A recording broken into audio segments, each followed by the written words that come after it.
Our text this morning, Psalm chapter 103. Psalm chapter 103. Okay, verses 1 to 5. Ang sabi po, bless the Lord, O my soul, and all that is within me. Bless His holy name. Bless the Lord, O my soul, and forget not all His benefits. Who forgiveth all thine iniquities, who healeth all thy diseases, who redeemeth thy life from destruction, who crowneth thee with loving kindness and tender mercies, who satisfieth thy mouth with good things, so that thy youth is renewed like the eagles. So, ito po ang ating pong pinakateksto para sa ating mensahe.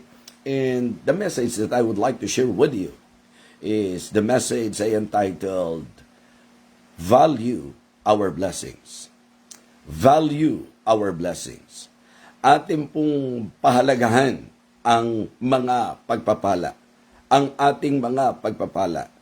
Isa sa ating pong kadalasang naririnig, kapag pinag-uusapan ng Diyos, siya po ay mapagpalang Diyos. No one can deny that. Particularly if you are a believer, mga kapatid, hindi po natin maitatanggi na ang Diyos natin ay mapagpalang Diyos. Amen? Kung agree po kayo, please type Amen. Kung agree kayo na ang Diyos natin ay mapagpalang Diyos, mga kapatid, type Amen. Siya po ang giver ng blessing.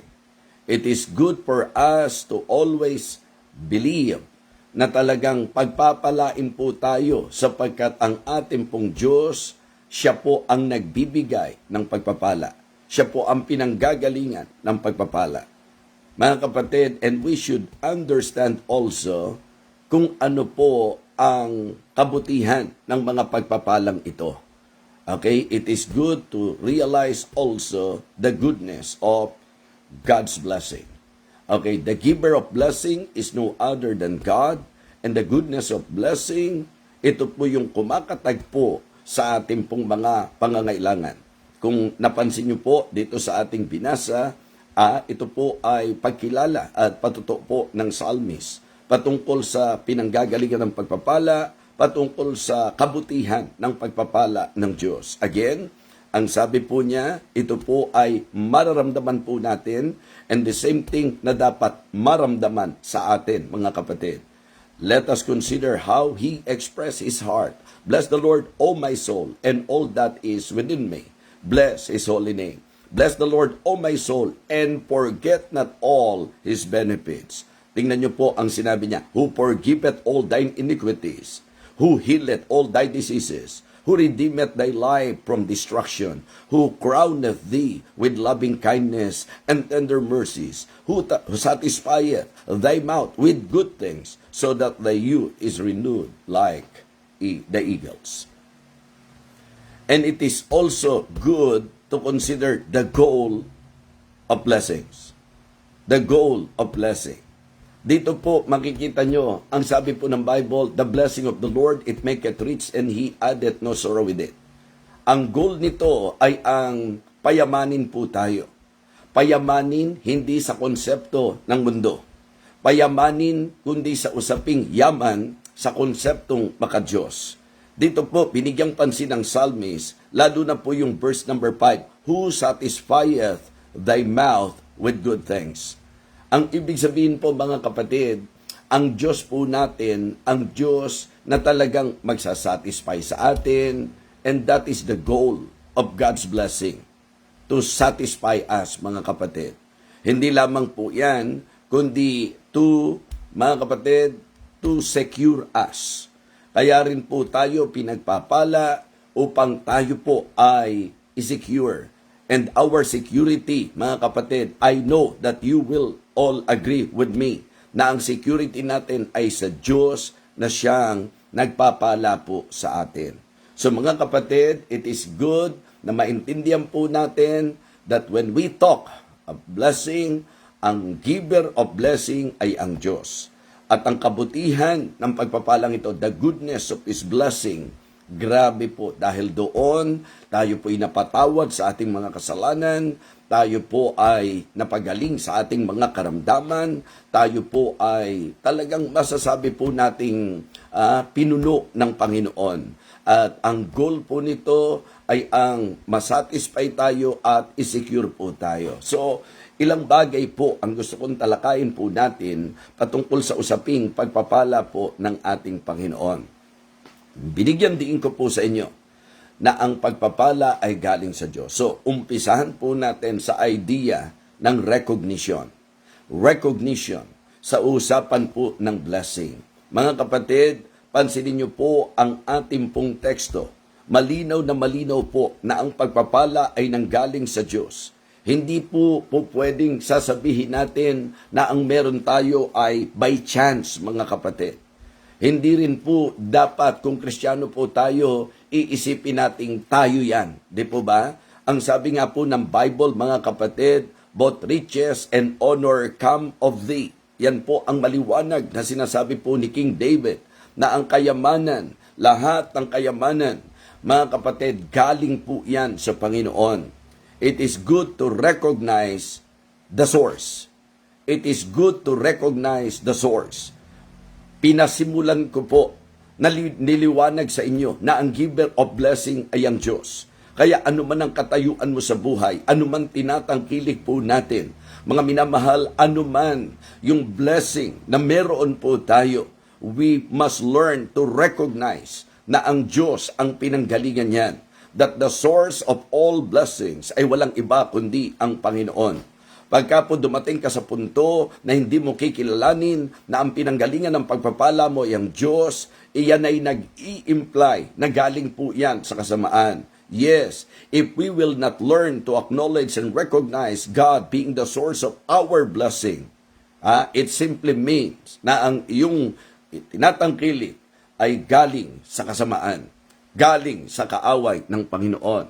Gusto ko pong mapaalalahanan ng bawat isa na kung ang ating pong magiging batayan ng pagpapala ay ang kayamanan sa buhay, ang kasaganaan ng mga material na bagay, gusto kong malaman po ninyo na marami pong mga tao na wala sa Diyos, masagana po ang buhay. Wala sa Diyos, pero mayaman. Hindi kumikilala sa Diyos, pero masagana materially. So, hindi iyan ang usaping pagpapala. Ang usaping pagpapala ay hindi kung gaano karami ang pera at ang impok ng tao sa bangko, hindi kung gaano kaganda ang bahay na kanyang tinitiran, hindi po iyan sa usapin ng kung gaano karami at kaganda ang kanyang sasakyan, lalo na po kung galing po iyan sa pondo ng flood control. Hindi po iyan ang tunay na pagpapala, mga kapatid. So, ang magandang maintindihan po natin sa pagkilala, ang Diyos ang siyang pinanggagalingan. And please consider na po pwede rin pong si Satanas ay magbigay ng kasaganahan materially, financially. Kaya isang bagay na dapat ini-evaluate po natin, saan nang galing ang ating pagpapala. So, mga kapatid, be discerning. So, number 1, recognition of blessing, di ba? Of our blessing. Saan nang galing ang pagpapala natin? Be discerning. Number 1, recognize the source. I remember nung si Satan po ay nag-o-offer mismo sa ating Panginoon na ang sabi niya, all the kingdoms and the glory of them, ibibigay ko sa iyan. Lahat ng kaharian, lahat ng kayamanan, ibibigay ko sa iyo. Magpatira pa ka lang at sumamba ka sa akin. So lahat ng taong nagpapakasama po pwedeng yumaman. Pwedeng magkaroon ng maraming pera at nangyayari po yan, mga kapatid. Pero hindi po natin po pwedeng sabihin na sila'y pinagpala at lalong hindi natin pwedeng sabihin na ang mga tinatangkilik nila ay galing sa Diyos. Mga kapatid, mga minamahal, importante na ang ating pagkilala sa source ng blessing ay ang Diyos maghatid sa atin sa idea na ang Diyos ang uunahin po natin sa ating mga buhay. Recognize the source, mga kapatid. Recognize the supplies. Ang sabi po, mga kapatid, ang linaw-linaw, okay, every good gift and every perfect gift comes from above. Dahil siya po ang source, He can supply all our needs. Amen? Yes, dahil ang giver of blessing, ang source, ay walang iba kundi ang Panginoon. God is more than able to supply all our needs. And that is the reason why the Apostle Paul is very confident na nagsabi po, mga kapatid, "But my God shall supply all your needs according to His riches in glory by Christ Jesus." Kaya kung tayo po ay may kagipitan, kung tayo po ay nasa difficulty ng ating buhay, panahon na upang tayo po'y lumapit sa pinanggagalingan ng tunay na pagpapala, and let us acknowledge Him, let us recognize Him that He is the source, mga kapatid, and believe that He is more than able to supply our needs. Of course, importante po na lagit-lagi kilalanin po natin ang programa, ang pamamaraan ng Panginoon kung paano niya tutugunan ang ating pangangailangan. Maliwanag po na siya'y nagpapala sa atin daily. Lagi po yan, every day. Maliban na lang kung ingrato tayo. Maliban na lang po, mga kapatid, kung hindi tayo marunong kumilala. But if we will, okay, consider the truth. In the reality of this life, being a believer, God is always blessing His children. Mga kapatid, God blesses us daily. Amen? Araw-araw po. In fact, sa Psalm chapter 68, verse 19, yan po ang konseptong ipinarating po sa atin ng psalmist, na araw-araw, lagi ang Diyos ang nagpapala sa atin. Mga kapatid, and He blesses us. God blesses us deeply. Mga kapatid, ang ibig ko pong sabihin, kung ang pag-uusapan blessing, pinagpapala tayo ng Diyos ng higit at masasabi po nating malalim na pagpapala, mga kapatid. Sapagkat pag pinag-usapan natin ng blessing, we are not just talking of the material things, of the financial things, or even physical things.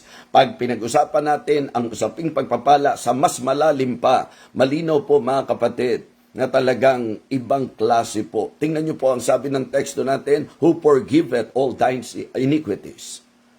Okay? Hindi pa yan po ang lalim ng pagpapala. Hindi puro pera.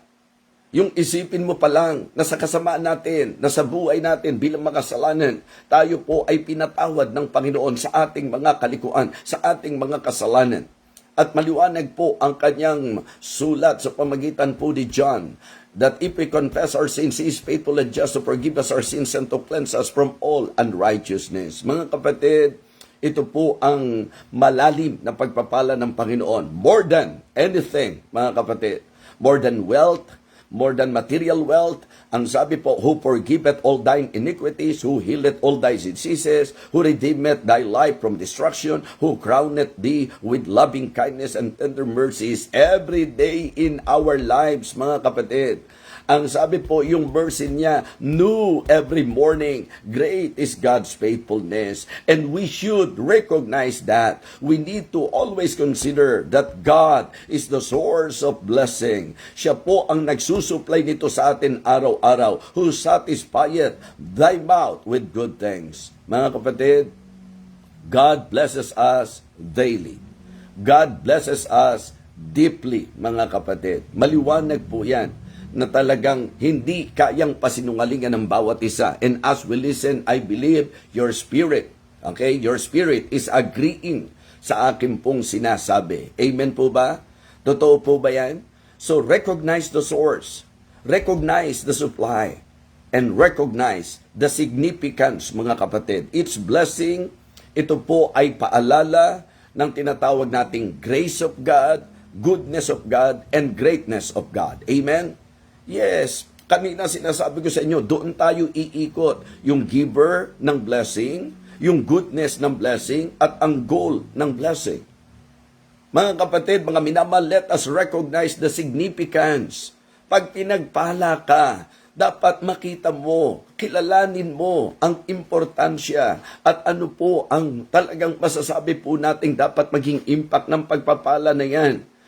Ito po ay nangangahulugan na talagang ang Diyos, pagka pinagpapala ka, pinapaalalahanan ka niya patungkol sa kanyang kabutihan, patungkol sa kanyang biyaya, patungkol sa kanyang kadakilaan. Amen? Yes, it's blessing na ini-enjoy po natin sa buhay na ito.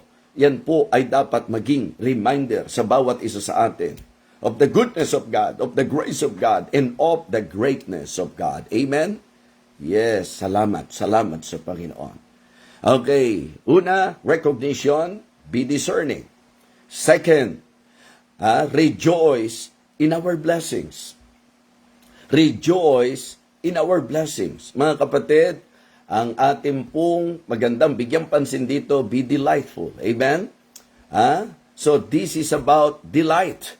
Kanina po, discernment. Ngayon naman sa usapan po ng pagsasaya natin sa usapang pagpapala ng Panginoon.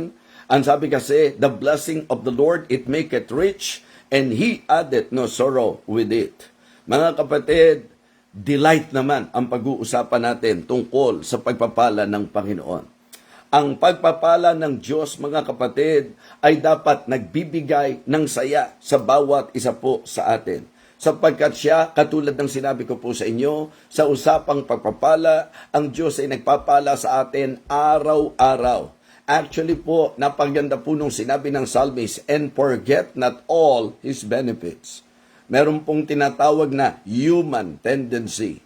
And I can say na ito po ay hindi magandang ugali ng kahit sinong tao, lalo na kung Kristiyano po tayo, na ating pong kalimutan ang kabutihan ng Diyos, na ating pong kalimutan ang mga benepisyo na galing sa Panginoon. Ito po ang para sa akin po magandang matutunan po natin sa naging puso ng psalmist, mga kapatid, mga minamahal. Sabi ko nga sa usapang buhay, it is good to realize that even in the reality of life, kung may mga anak na minarating ngayon, don't you ever forget na may magulang na ginamit ang Panginoon sa inyo. Hindi po yung kapag ka nakatapos na po tayo, hindi po yung kapag ka dumating na tayo sa buhay na medyo umangat na po tayo, gumanda na po ang kabuhayan natin. Mga kapatid, para bang wala tayong mga magulang na siyang naging dahilan kung bakit tayo nakarating sa ating pong kinalalagyan.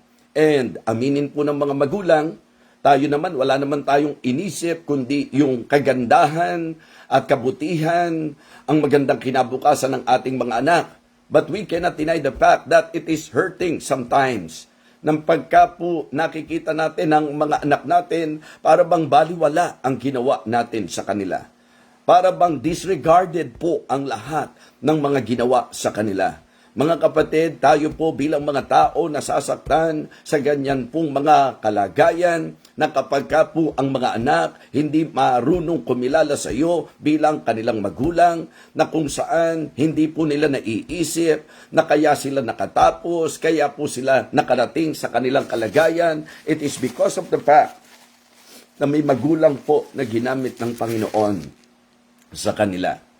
How much more yung katotohanan na ang perpektong Diyos, na ang Diyos na naging gracious, na ang Diyos na naging mapagpala sa atin, may mga pagkakataon na hindi lang natin po kinakalimutan ng kanyang pagpapala, kundi mismong siya na nagpala sa atin. Yung pangkatayuan na para bang kailangan pang magmakaawa ng Diyos, na para bang darating doon sa punto ng buhay natin na parang mangungutangan pa ng loob ang Diyos sa mga bagay na gagawin natin sa Kanya. Mga kapatid, wala pong hinangad ang Diyos kundi ang tayo po ay mapaligaya sa buhay natin.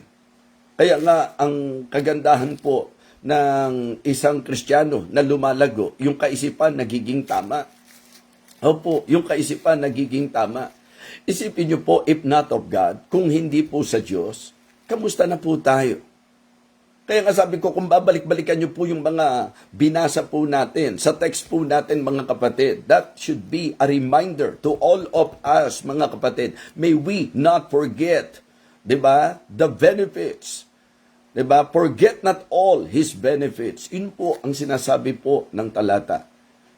Sa ating pong ilustrasyon sa inyo, kaya nakakatuwa yung mga magulang, nakakatuwa po sa magulang, yung mga anak, na kung tutuusin, kahit hindi nga nila inuobliga, makikita nyo po ang pagkilala, mararamdaman nyo po ang damdaming taglay nila sa kanilang mga magulang, na gagawin po ang lahat para sa kanilang magulang na kinikilala nilang kumalinga sa kanila. Hindi man sa usapin na balikan po sila sa usapang pangmaterial, kundi yung maipadama sa kanila kung gaano tayo ka-thankful mga kapatid. Wala pong magulang na matino na ang talagang pangarap sa anak masama. Kahit na sa mga magulang natin na talagang meron pong kahinaan, ang totoo po niyan, kagalakan at katuwaan na makita na tayo po ay maging masaya. So, the reason why God is blessing us, mga kapatid, because God wanted us to be happy. Ibig sabihin, ang gusto ng Panginoon, maging masaya po tayo. And that is the characteristics of God's blessing, mga kapatid. That is the characteristic, of God's blessing. Dapat delightful po ito sa atin. Dapat ito po ay magpapasaya sa atin. Kaya nga tingnan nyo po, pagka ang isang tao talagang kumikilala sa pagpapala ng Diyos, kaya niyang mag-rejoice sa lahat ng sitwasyon ng kanyang buhay. One good example of the Apostle Paul. Ano ang sabi niya? Rejoice in the Lord always. And again, I say, rejoice. Mga kapatid, rejoice continually. Rejoice confidently, mga kapatid. Amen? Rejoice confidently.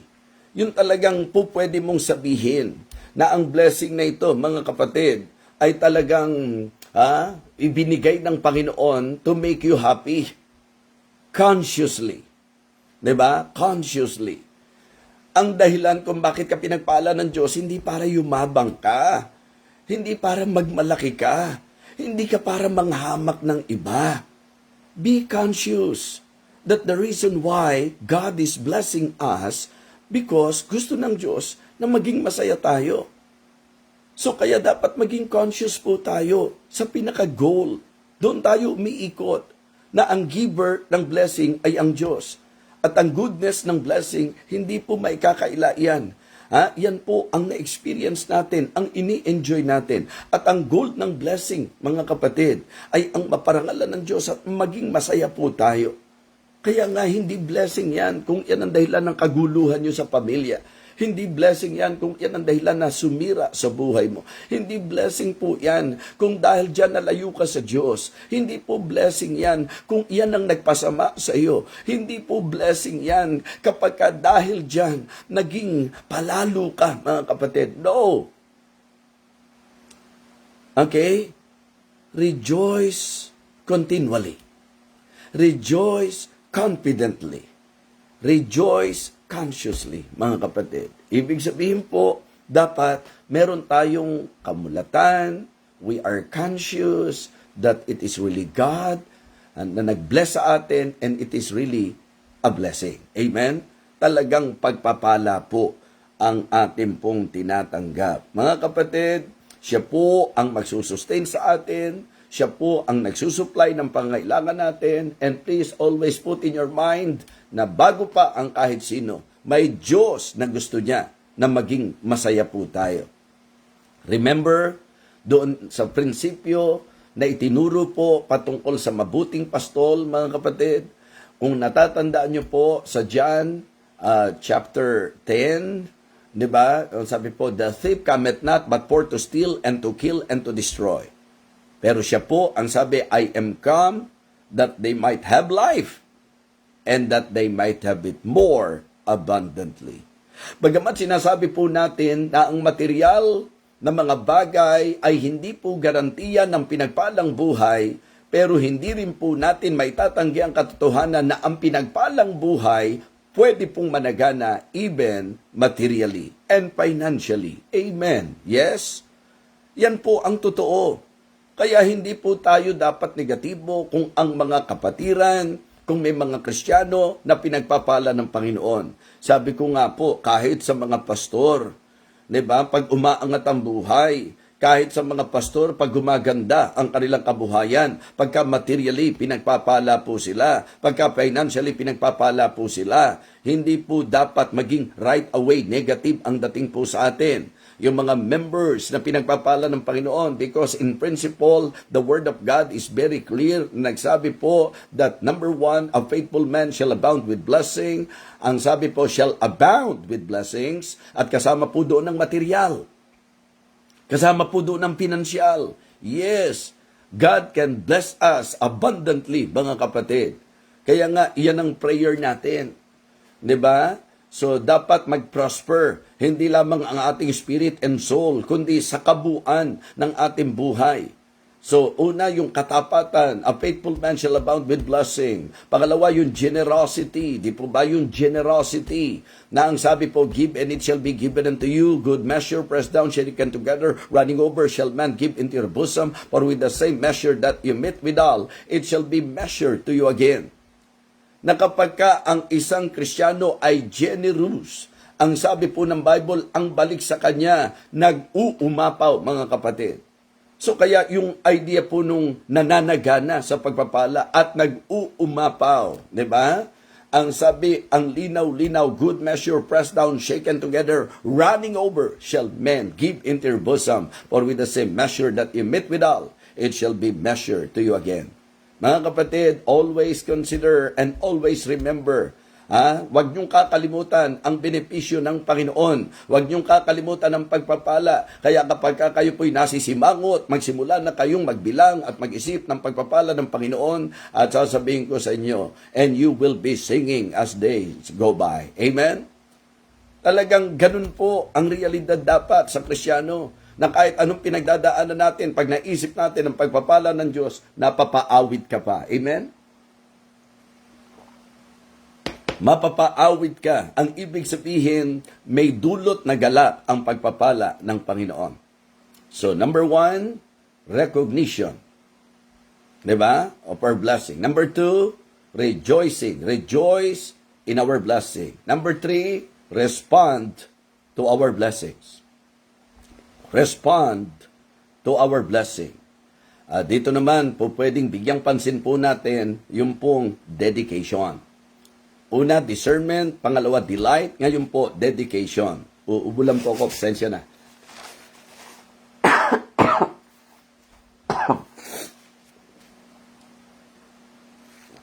Yes, napakaganda po.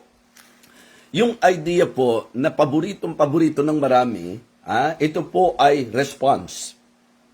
After realizing the goodness of God, after realizing that life in God is full of benefits, ang sabi po, yung buhay natin with God, puno ng pagpapala.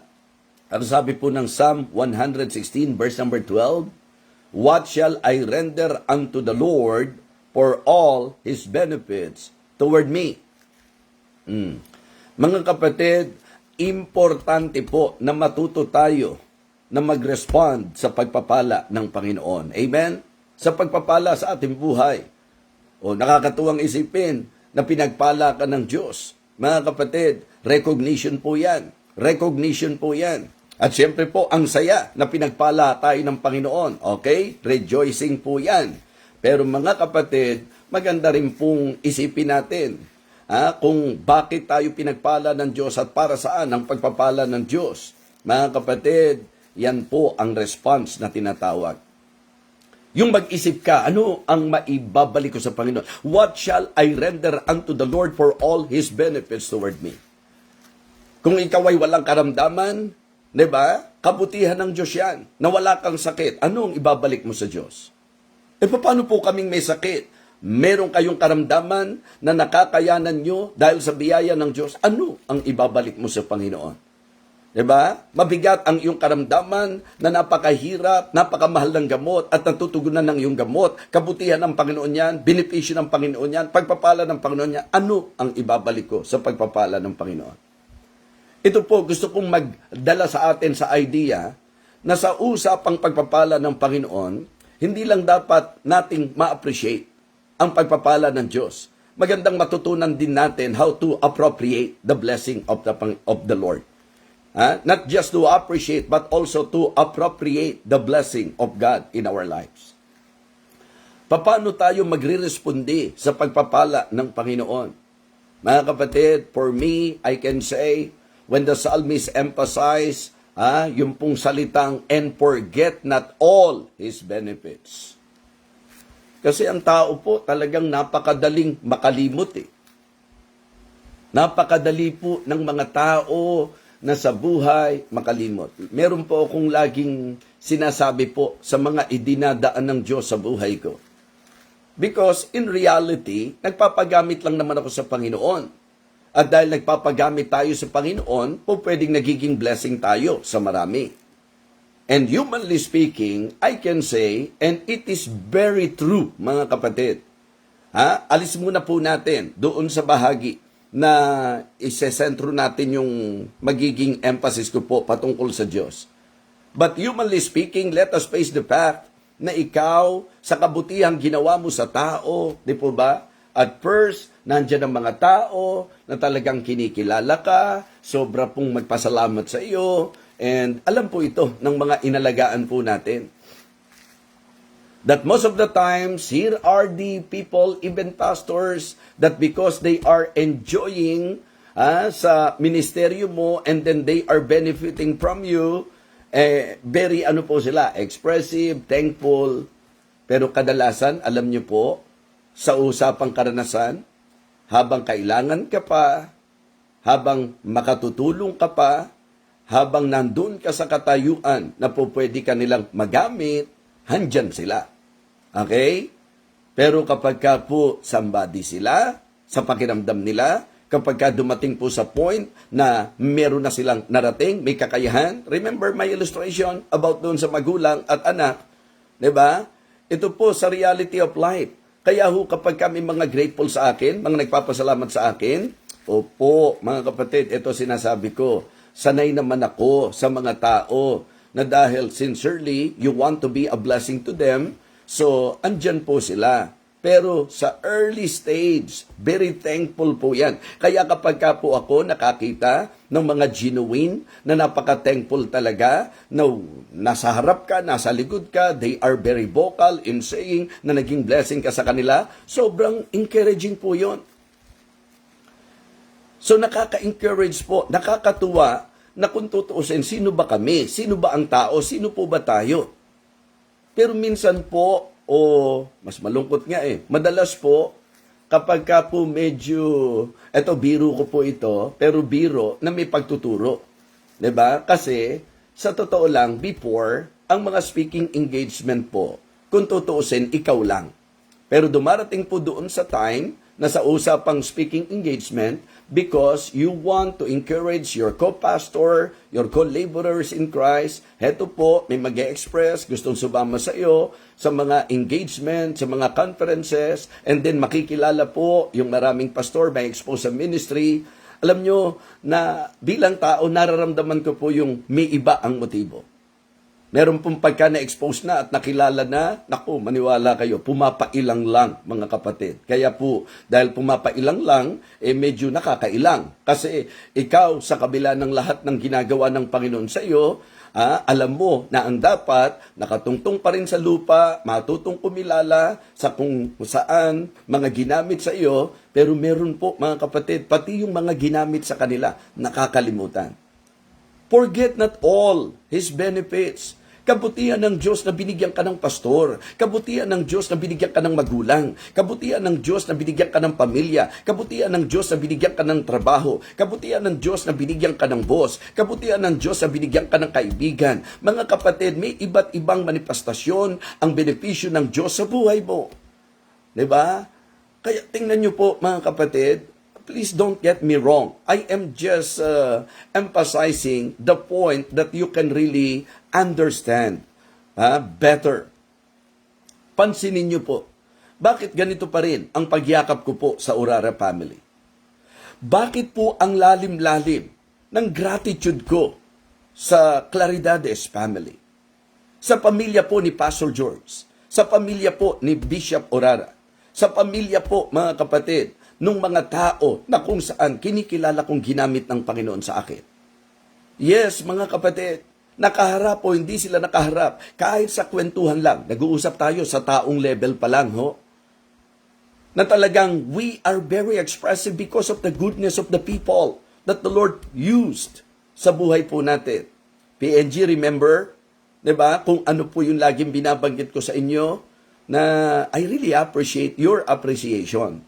Pero aamin ako sa iyo na talagang ang usapin ng appreciation sa mga taong ginamit sa atin, mas nasusukat po yan pag somebody ka na, pag minarating ka na, pag umangat na ang buhay mo, pag pinagpala ka na, doon mas mararamdaman yan. Wala na po ang aking mahal na Pastor George at Pastor Orara, pero even their families can attest to you how, 'di ba, I value them in my life. Because if not of them, kundi sila ginamit ng Diyos, mga kapatid. Even si deep thinker, naririnig niyo po ba, paulit-ulit, na nababanggit ko po sa inyo that I am very thankful to God because the Lord used him in my life. Di po ba? So, ang Cerilla family, Marasigan family, yung mga naging seniors po namin, mga kapatid. Because it is really great and wonderful to have, the attitude of gratitude. Sabi ko nga sa level pa lang ng tao. Kaya, PNG, maniniwala ako, di ba? Ito naririnig niya. Siya mismo nakikinig sa atin. Mas malakas ang dating sa akin ng genuineness, ng gratitude, kapag ka ikaw ay nilulook up na ng mga tao at hindi ka mahihiya, nakikilalanin mo pa rin yung mga taong ginamit sa iyo. Nakukuha niyo po yung sense? Kahit napakahirap ng buhay niyo, kahit na ang tingin niyo, diba? Sayad na sayad kayo sa buhay. Heto yung magulang nyo, tinaguyod kayo. Heto ka, umasenso ka, umangat ka. Ikahihiya mo ba yung magulang mo dahil umasenso ka na? Ikahihiya mo ba ang magulang mo dahil maalwa na ang buhay mo? Dahil sa itsura po nila? Kahit na mas gumaling ka pa, kahit na mas nagamit ka pa, kahit na mas umangat ka pa sa buhay mo, ito po'y makadiyos na attitude to always consider yung benepisyo ng Panginoon, yung ginamit ng Panginoon sa buhay mo. Kaya I want to commend, di ba, PNQ. And all, di ba, the people that after you minister to them, meron pong mapipil nyo yung gratitude. Tao po yung nagsasalita sa inyo, di ba? At aminin natin na okay lang naman na hindi ka kilalanin, pero yung i-disregard ka, naku, mga kapatid, yun po yung napakasakit na damdamin. Nagsasalita po ako sa totoong damdamin ng typical na tao. But how about sa totoong dapat nating tanawan? Kasi tayong mga tao, kung tutuusin, wala tayong karapatang mag-expect. At yan po ang itinuturo ko sa sarili ko. Don't expect too much from the people. God is the one determining our blessing. And we should realize that. We need to consider that. Pero kamusta na? Ikaw na nagpapastor ngayon, na inalagaan ng pastor mo, kamusta ka na? Ikaw na anak, na pinalaki at tinaguyod ng magulang mo, kamusta ka na? Matapos na makarating ka sa kung ano yung kalagayan mo, kamusta ka na? Kamusta ka na? Yan po ang dapat gumising sa atin. The reason why I am emphasizing that, because we cannot deny the fact that everything that we have in this life, everything that we are enjoying in this life, it is because of the goodness of God. If not of His tender mercies, if not of His loving kindness, if not of His grace, mga kapatid, if not of His faithfulness, if not of God, we are completely nothing. But how about you up there? Na pagpalain ka ng Panginoon. Anong tamang response? Dedication, mga kapatid. So, ang dapat po, respond with adoration. Parangalan mo naman ng Diyos. Dakilain mo ang Panginoon. Purihin mo ang Panginoon. Sapagkat siya ang dahilan kung bakit may magulang ka na nagtaguyod sa iyo. Siya ang dahilan kung bakit may pastor ka na kung alam mo lang ang pinagmulan ng usapang ministeryo para maligtas ka, para marating mo yung kalagayan mo ngayon. Mga kapatid, mga minamahal, respond with adoration. Alam niyo, sabi ni David, bless the Lord, O my soul. Bless the Lord, O my soul. Kanya sinimulan ni David ang kanyang pahayag. Diba? Bless the Lord, O my soul. Ang pagpapala po ay dapat nagbibigay ng kapurihan sa Diyos at hindi ng pride sa bawat isa sa atin. Respond with adoration. Ito na po yung pinupunto ko. Number 2, respond with allegiance. Ang dami-daming kabutihan na naranasan mo, tapos sa naging pagkakamali ng magulang mo, lalapastanganin mo na siya? Diba? Nakakilala ka lang ng ibang tao, mga kapatid, babaliwalain mo na ang kumalingang magulang mo sa'yo? Kung kinikilala mo talaga ang blessing, ang tamang response sa blessing, pangunahin sa Diyos, dedication. Respond with adoration. Respond with allegiance, mga kapatid. lalong tayong magkumapit sa Diyos, lalo tayong manindigan sa Diyos, lalo tayong magtapat sa Diyos. And then respond with action. Sabihin natin, grateful tayo. Grateful tayo sa Diyos. Pagdalo lang, hindi mo makumpleto. Pagdalo lang, kala mong utang na loob pa ng Diyos sa iyo pag umaattend ka ng church. Mga kapatid, please understand that I need to tell you this. Kailangan ko pong sabihin ito. Respond with action. If we are really grateful, if we are really thankful because of the blessings of God in our lives, ang proper respond is to respond with adoration, with allegiance, mga kapatid, and also with action. Diba? Don't just say thank you. May mas malalim na response doon. What shall I render unto the Lord for all His benefits toward me? Mga kapatid, mga minamahal, what a reminder. What a very important reminder, especially to us believers, mga kapatid. Bless the Lord, O my soul, and all that is within me. Bless His holy name. Bless the Lord, O my soul, and forget not all His benefits. Mga kapatid, please value our blessing. Nawa, sa naging pakikinig po natin, huwag tayong mag-entertain ng negative thought. Realization po nawa. Nawa, ma-realize natin na hindi deserve ng Diyos ang ungratefulness. Hindi po deserve ng Diyos yung atin po siyang kalimutan, na atin po siyang i-disregard. Mga kapatid, value our blessing. Ang giver ng blessing, ang goodness ng blessing, at ang goal ng blessing. Recognition. Recognize your blessing. Rejoice. Rejoice, mga kapatid, in our blessing. And respond to our blessings. I hope and I pray na nabigyan pansin po natin sa naging pag-aaral natin, discernment. Blessing ba talaga? Sa Diyos ba talaga galing? Delight.